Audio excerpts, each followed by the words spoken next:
Halo teman-teman, Assalamualaikum. Kali ini saya membuat nastar klasik yang bahannya simple, tapi rasanya sangat juara. Penasaran kan gimana cara buatnya? Simak terus ya videonya sampai habis. Terima kasih. Pertama-tama kita buat dulu selai nanasnya. Ini saya pakai nanas madu. Ini mau saya blender dulu ya teman-teman.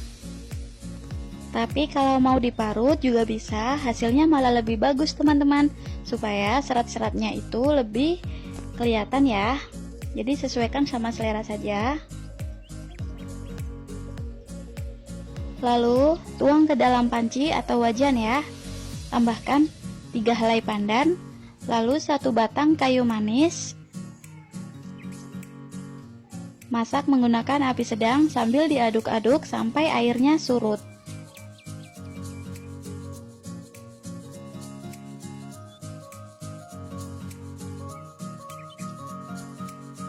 Setelah agak surut, tambahkan 250-300 gram gula pasir atau sesuai selera ya. Tambahkan juga dengan setengah sendok teh garam. Aduk-aduk terus sampai selainya menjadi agak kering.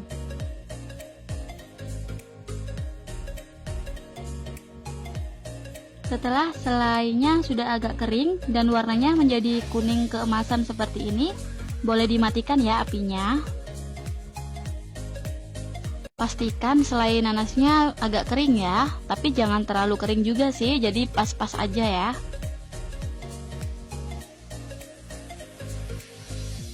Tada, selai nanas sudah jadi teman-teman. Kita tunggu dingin dulu ya. Setelah itu kita pulung satu persatu.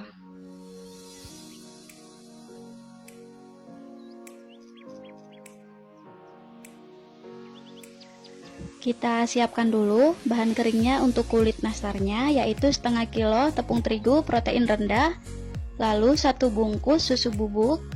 Kalau teman-teman mau ganti tepung terigunya pakai protein sedang juga boleh. Ini aduk rata dulu, lalu sisihkan ya.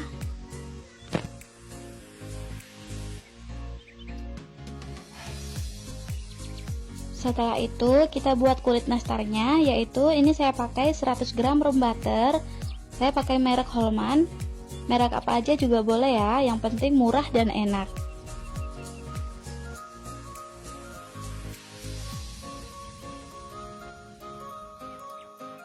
Lalu tambahkan 250 gram margarin. Saya pakai Blue Band Cake and Cookies. Satu kemasan ini isinya 200 gram ya, jadi saya tambah 50 gramnya lagi.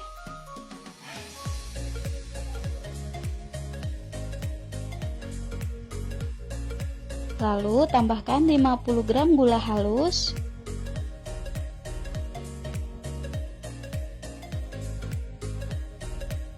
Aduk menggunakan whisk sampai lembut.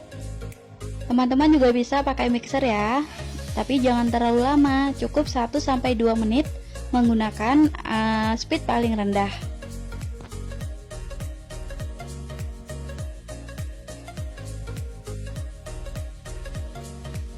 Setelah mentega atau margarinnya sudah lembut, tambahkan 1/4 sendok teh garam, lalu 2 butir kuning telur.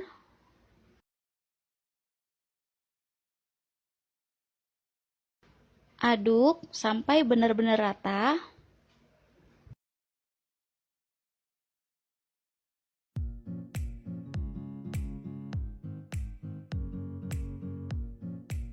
Setelah itu masukkan bahan keringnya sambil diayak ya. Kenapa sih harus diayak? Karena supaya hasilnya itu lebih halus aja.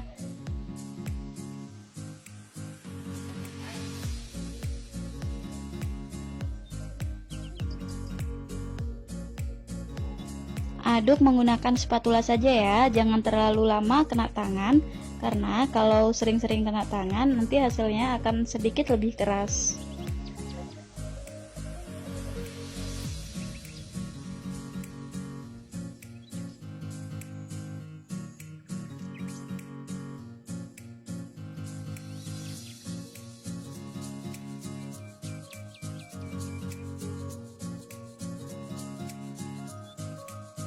Setelah semua bahan tercampur dengan rata, kita coba tes ya. Kalau sudah bagus seperti ini berarti siap untuk dipulung.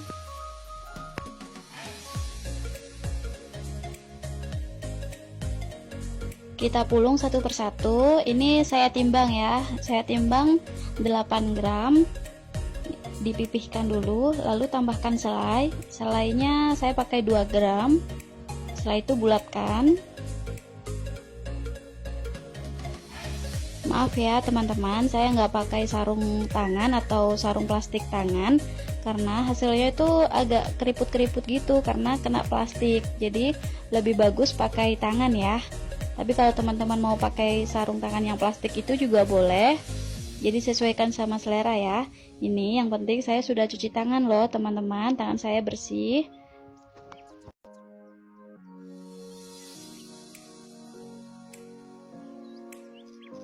Tata di loyang ya teman-teman, tapi loyangnya tidak perlu dioles margarin.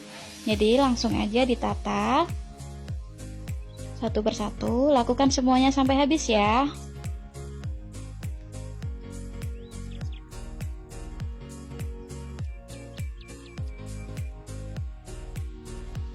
Setelah semuanya sudah dibentuk, kita dapat satu loyang, boleh langsung dipanggang ya.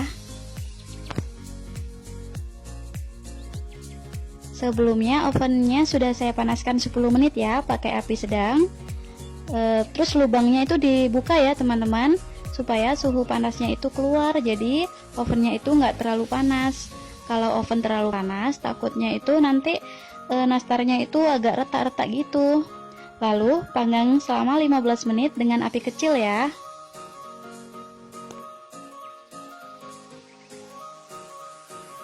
Sambil nunggu nastarnya 15 menit, kita buat bahan olesannya dulu, yaitu 2 butir kuning telur, lalu 2 sendok teh minyak goreng ya.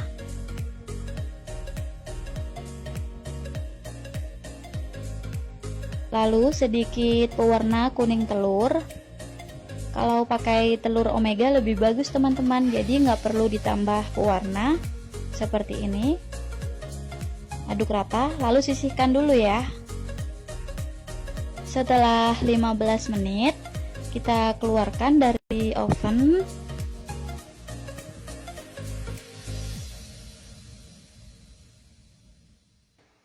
Lalu siap kita olesi ya teman-teman. Olesi pakai bahan olesan yang kita buat tadi. Oleskan ke nastarnya satu persatu.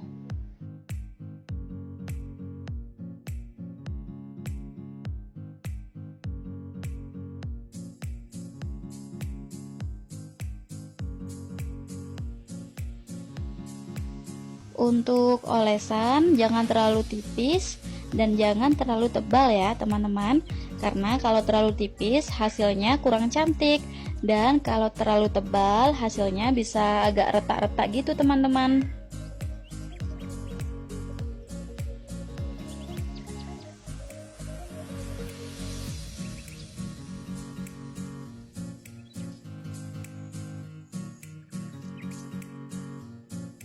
Setelah semuanya selesai dioles, siap untuk dipanggang lagi.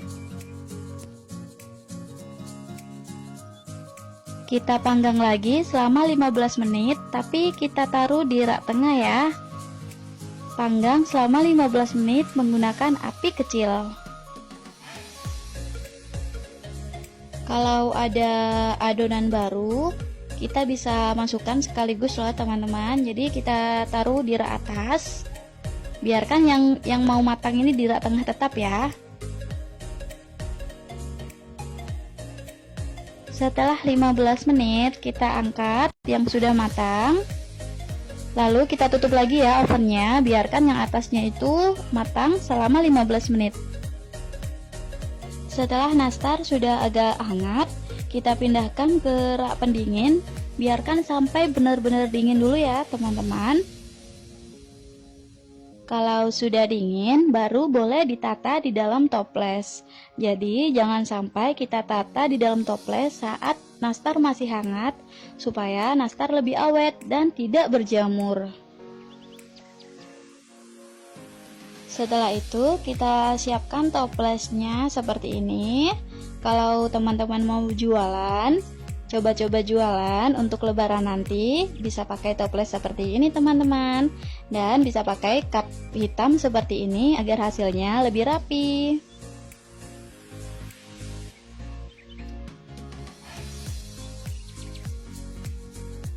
Lalu kita tata nastarnya satu persatu.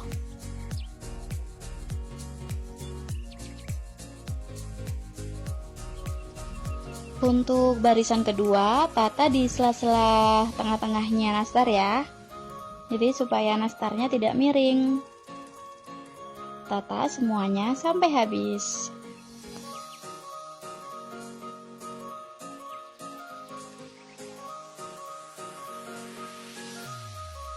Setelah semuanya sudah dimasukkan nastarnya, kita tutup dan kita tambahkan stiker untuk menambah nilai jual ya teman-teman. Seperti ini pakai stiker. Jadi untuk menambah nilai jual supaya kue kita itu ada namanya sendiri gitu teman-teman. Jadi terlihat lebih elegan seperti ini. Lalu samping-sampingnya tutupnya ini boleh dikasih solatip ya.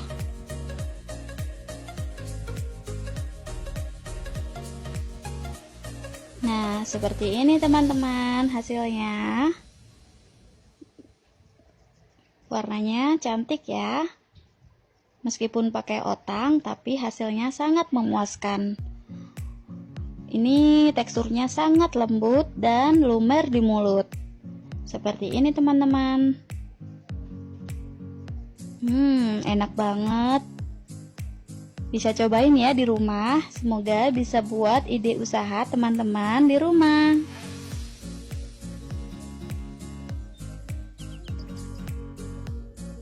Satu resep menghasilkan 2 toples. Yang satu toplesnya itu 500 gram ya. Tapi masih ada sisanya teman-teman, sekitar 200 graman ya kalau nggak salah. Jadi hasilnya sangat banyak ya. Wajib cobain ya di rumah. Oke teman-teman, terima kasih ya yang sudah menonton video ini. Jangan lupa komen di bawah kalau ada pertanyaan. Terima kasih. Wassalamualaikum.